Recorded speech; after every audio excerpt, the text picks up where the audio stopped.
Olá!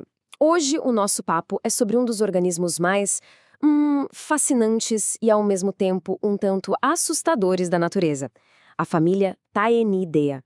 A gente conhece melhor como as tênias ou solitárias. Então se preparem, porque a gente vai fazer uma viagem pelo ciclo de vida incrível desses verdadeiros mestres do parasitismo. Para a gente já começar a pensar, vou lançar um desafio aqui. Imaginem só, uma criatura que consegue viver e muito bem sem os órgãos que a gente considera básicos para se alimentar. Parece até coisa de ficção científica, né? E a resposta é a tênia, exatamente. Um organismo que evoluiu para ser perfeitamente adaptado a uma vida de pura dependência. Ela simplesmente absorve os nutrientes direto do hospedeiro. Uma especialista em sobrevivência, com certeza. Ok, vamos entender como essa criatura funciona. Porque todas as tênias dessa família, elas compartilham uma estratégia de vida em comum, sabe? É um plano genial que envolve não um, mas dois hospedeiros diferentes para dar certo.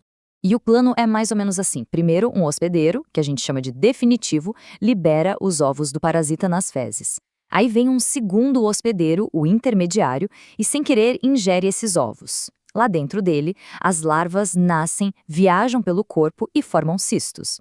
E para fechar o ciclo, o hospedeiro definitivo come esse hospedeiro intermediário, se infecta e tudo recomeça. É um plano simples, mas brutalmente eficiente. Agora vamos trazer essa história para mais perto da gente. Porque, olha, isso não é algo que acontece só lá longe, na natureza selvagem. Essa trama toda pode se desenrolar no nosso quintal ou até dentro de casa.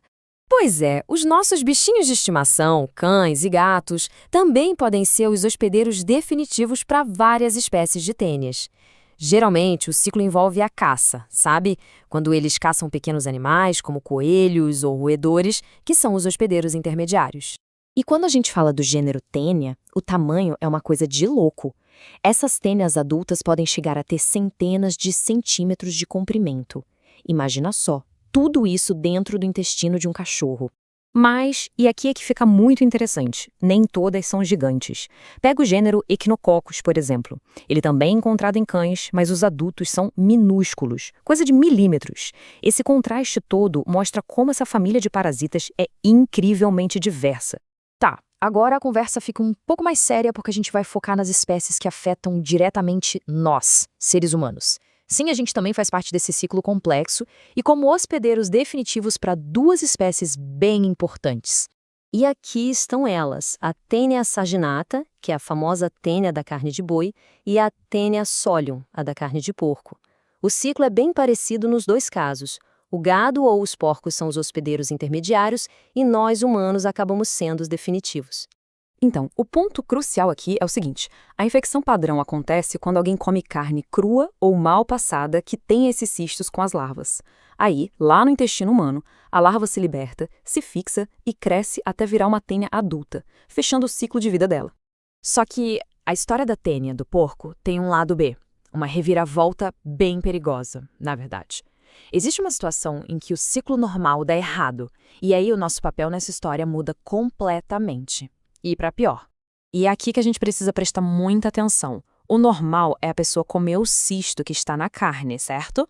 Mas e se, por um acidente, por contaminação de água, de comida ou por falta de higiene, alguém acabar engolindo os ovos microscópicos que saem nas fezes de uma pessoa já infectada? Quando isso acontece, o corpo humano é, digamos, enganado.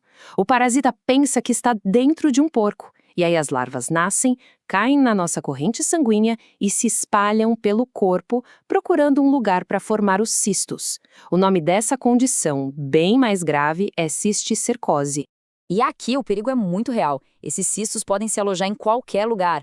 Nos músculos podem causar dor e inflamação. Nos olhos podem levar até a cegueira. E no cérebro? Bom, no cérebro a condição se chama neurocisticercose e pode causar convulsões e outros problemas neurológicos seríssimos.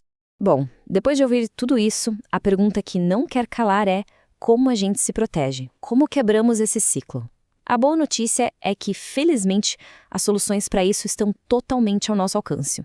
Então vamos resumir o que é mais importante guardar. Primeiro, a transmissão é sempre pela boca, por ingestão. Segundo, cozinhar muito bem a carne, tanto de boi quanto de porco, mata os cistos. E o mais fundamental, higiene pessoal. Lavar bem as mãos e os alimentos impede que a gente ingira acidentalmente os ovos da Taenia solium. E é isso que previne a cisticercose, que é a forma mais perigosa da doença.